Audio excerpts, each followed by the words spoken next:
ఎంతమంది అందులో పనులు చేస్తున్నారండి? మేము దగ్గర దగ్గర 70-80 మంది ఉన్నాము.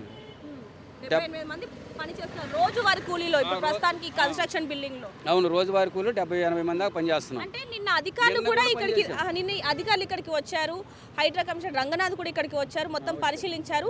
మరి అప్పుడు మీకు ఏం చెప్పలేదా? అంటే వెంటనే మీరు ఇక్కడ నుంచి వెళ్ళిపోండి, మేము రేపు కూల్చివేతలు మొదలు పెడతామంటే ఏం చెప్పలేదు? చెప్పలేదు.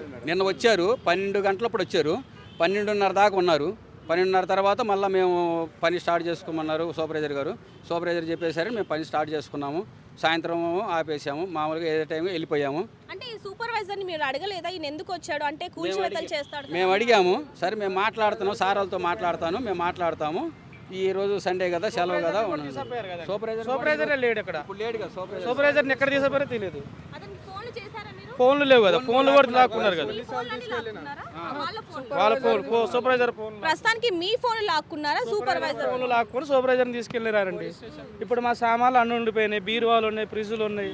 రేపు ఎవరు కట్టేస్తారా అవన్నీ? మరి కూలిపోతే ఎవరు చేస్తారండి? అంటే మీకు సమయం కూడా ఇవ్వలేదా ఒక వైపు నుంచి? అంటే ఏదైతే కూల్చివేతలు జరుగుతున్నాయో దానికి సంబంధించి అసలు తీసుకొని వెళ్ళండి సామాన్లు అంటూ కూడా, అంటే నిన్నటి నుంచి కూడా వస్తున్న వార్తలు ముందుగానే మేము చెప్పాము రేపు కన్స్ట్రక్షన్ జరిగిపోతుందని అన్ని మీడియాలో కూడా రావడం జరిగింది. మరి మీకెందుకు తెలియలేదు అంటారు? నిన్న చెప్పుంటే మా సామాను నిన్న చెప్పుంటే నిన్న సాయంత్రమే మేము సామాన్ని తీసుకెళ్లే వాళ్ళం.